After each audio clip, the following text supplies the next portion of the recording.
অমিত শ্বাহ ডাঙৰীয়াক আপোনালোকে যি ধৰণে লাখ লাখ লোক সমবেত হৈ আদৰণি জনাইছিলে আৰু আজিও ইমানবিলাক ৰাইজ আহি ইয়াত একেলগে গোট খাইছে মনোনয়ন পত্ৰ দিবলৈ মোৰ কোনো সন্দেহ নাই যে কাৰ্বি আংলঙৰ 4টা সিটতে ভাৰতীয় জনতা পাৰ্টি জিকি গৈ তাত কোনো সন্দেহ নাই।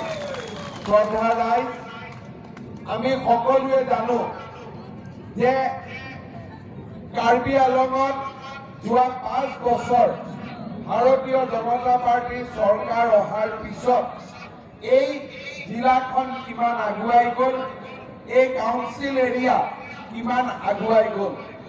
এটা সময় আছিলে ডিফু নগৰৰ কি অৱস্থা আছিলে আৰু আজি ডিফু টাউনৰ কি ধৰণে আমি আগবঢ়াই লৈ গৈছোঁ তাক আৰু নতুনকৈ কাকো ক'ব নালাগে, সকলোৱে নিজ চকুৰে দেখিছে। আজি আপোনালোকে চিন্তা কৰক যে এটা সময় আছিলে যে দবকাৰ পৰা মাঞ্জা হৈ বোকাজানত যাবৰ কাৰণে বা ডিমাপুৰত যাবৰ কাৰণে ৰাস্তাৰ কি অৱস্থা আছিলে আৰু আজি আমাৰ চৰকাৰৰ দিনত আমি কি ধৰণে ৰাস্তা ঘাট আজি গোটেইখিনি আমি সজাই পৰাই তুলিছোঁ। আজি আমাৰ কাৰ্বি আংলঙৰ প্ৰত্যেকটো MDC সমষ্টিত কৰবাত ষ্টেডিয়াম হৈছে, কৰবাত ইনডোৰ ষ্টেডিয়াম হৈছে, কৰবাত কালচাৰেল কমপ্লেক্স হৈছে, যিবিলাক আগতে কাৰ্বি পাহাৰত কেতিয়াও হোৱা নাছিল। সকলোতকৈ ডাঙৰ কথা যে যোৱা 5টা বছৰত আমাৰ এই কাৰ্বি আংলঙত বিভিন্ন জাতি জনগোষ্ঠীৰ লোকে মৰমৰ মাজেৰে শান্তি সম্প্ৰীতি আৰু একতাৰ মাজেৰে বাস কৰিছে। আগতে কাৰ্বি আংলঙৰ এটা সময় আছিল যে কাৰ্বি আংলঙত ইটো কমিউনিটিৰ লগত আন কমিউনিটিৰ বা আন ধৰণে হওক আমাৰ ইয়াত সদায় কিবা নহয় কিবা টেনশ্যন চলি থাকিছিলে।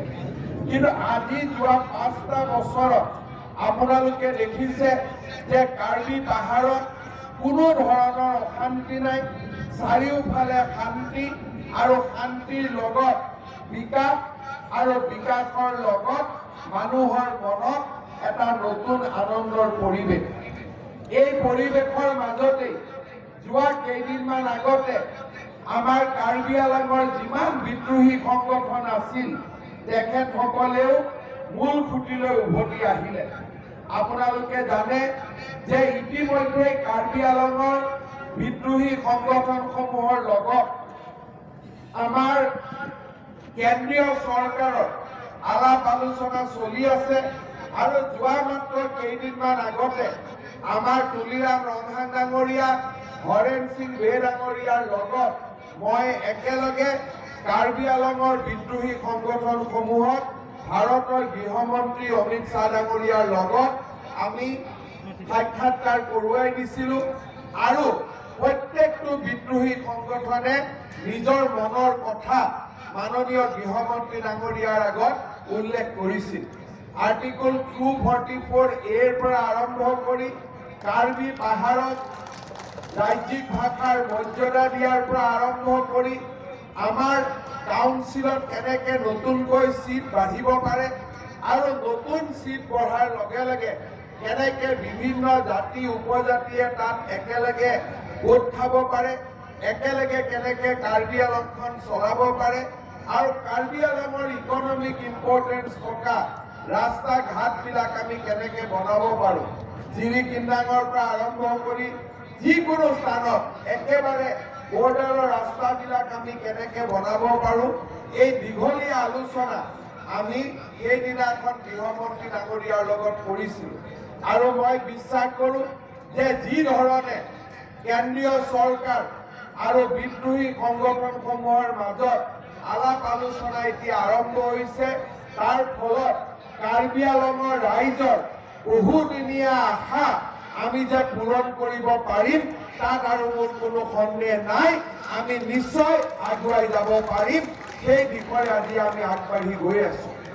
আমাৰ তুলিৰাম ৰংহাং ডাঙৰীয়াই সদায় কয় যে 244A আমি কাৰ্বি আংলঙক অসমৰ পৰা আঁতৰাই নিবৰ কাৰণে খোজা নাই, আমি বৰ অসম বনাবৰ কাৰণেহে আমি টু ভোটিং কৰি খুজিছো। এই ধৰণৰ কথা সিদিনাখন তুলিৰাম ৰঙাং ডাঙৰীয়াই গৃহমন্ত্ৰী অমিত শ্বাহ ডাঙৰীয়াৰ আগত উল্লেখ কৰিছিলে আৰু আমাৰ গোটেইকেইটা বিদ্ৰোহী সংগঠনক সন্মুখত ৰাখি এই কথাবোৰ আমি আলাপ আলোচনা কৰিছিলো। মই বিশ্বাস কৰোঁ যে এই আলোচনাৰ ফলত আমি নিশ্চয় ভাল ফলাফল এটা আমি নিশ্চয় আশা কৰিব পাৰোঁ।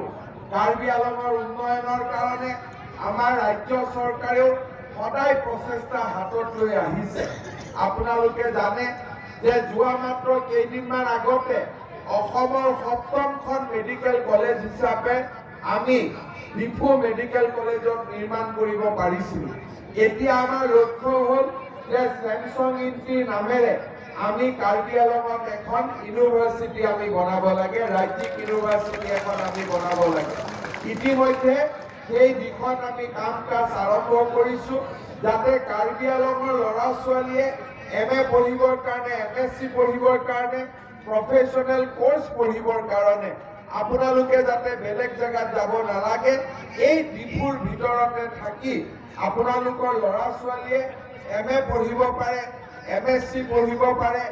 আমাৰ ইয়াতে বিভিন্ন প্ৰফেশ্যনেল কোৰ্চ, হোটেল মেনেজমেণ্টৰ পৰা টুৰিজিমলৈকে আদি কৰি কম্পিউটাৰৰ পৰা গোটেই কথা যিমান কোৰ্চ আছে আমি যাতে ইয়াতে পঢ়িব পাৰোঁ।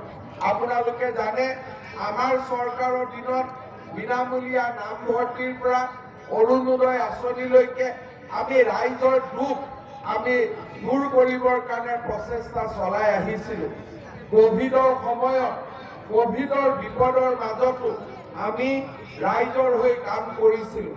এতিয়া আমি সিদ্ধান্ত লৈছোঁ যে আমাৰ চৰকাৰ যেতিয়া আহিব, যিসকল মহিলাই এতিয়াও অৰুণোদয় আঁচনি পোৱা নাই তেনে ৮ লাখ মহিলাক আমি অৰুণোদয় আঁচনি আৰু দিম আৰু পৰ্যায়ক্ৰমে এই অৰুণোদয় আঁচনি বৰ্তমানৰ ৮৩০ টকাৰ পৰা প্ৰত্যেক মাহত আমি ৩০০০ টকালৈকে আমি লৈ যাম।